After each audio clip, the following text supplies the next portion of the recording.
بالنسبه لهاد الوصفه اللي غنقدم معكم، هنا عندي السردين الصغير او اللي كنسميوه هنا في المغرب الشطول. هنا عندي كيلو. نقيته مزيان، زودتلو السنسول، زودتلو ديك الشعيطات اللي كيكونوا فيهم اللور. المهم نقيته مزيان. عندي هنا شرموله مغربيه، قزبور معدنوس. هنا عندي الليمون مسير، بصيله صغيره، فص ديال الثوم اللي نقيت. عندي هنا السودانيه، القزبور يابس، شويه الملحه، الفلفله حمراء، الزعتر، شويه الازير، وريقه سيدنا موسى، حتى ولا جوج اللي بغيتو. غادي نرافق هاد الطبق بالبطاطا، غنطيب معاه البطاطا. وعندي هنا مطيشه محكوكه ديالها، مصوبه على يديا، مصوبه مقومه، فيها الملحه، فيها كلشي. اول حاجه غادي نصاوب شرموله.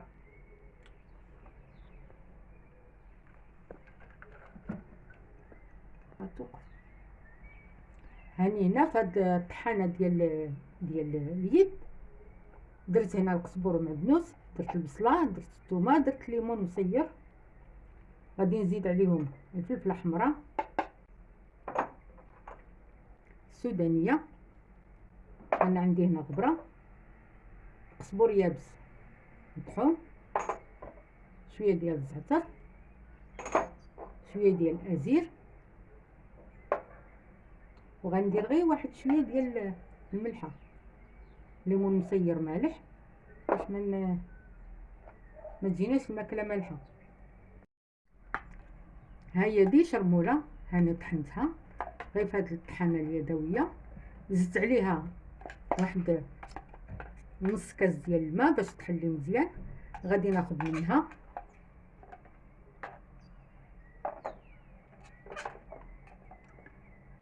شويه باش نشرب من البطاطا اللي غادي نرافق بها السردين.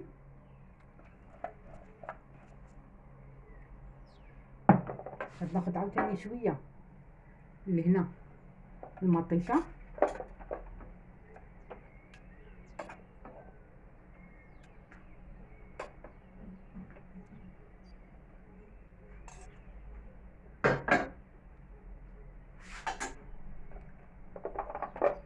والبقيه غادي نطحن بها السردين. هاني غنطحنو ونرجع لكم.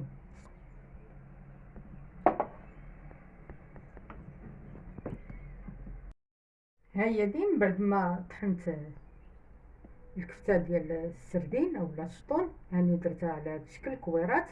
الطاوه اللي غادي نطيب فيها درت هنا كي شفتو قبيله لاصوص ديال مطيشه، زدت فوق منها هاد الكويرات، ودرت هنا البطاطا في الوسط ديال المقله. شللت هاد الطاوه اللي فيها شرموله اللي كان فيها البطاطا. غادي نزيدها فين غيطيب السردين والبطاطا، حيت البطاطا ما طيباش.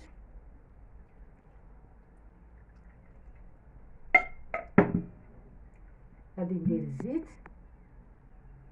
هنا عندي زيت روميه،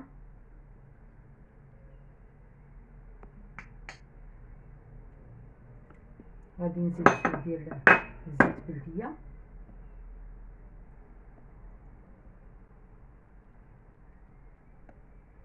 غادي نديرو الطيب، وغادي نتلاقى بكم.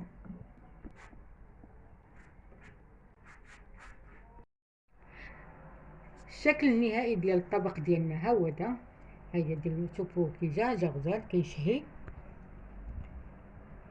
خليتو تا غير الدمعه.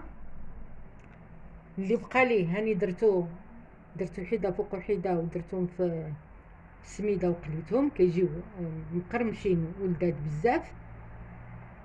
نتمنى تكون هذه الفكره نالت الاعجاب ديالكم. تشجعونا بالاشتراك واللايك. مع السلامه.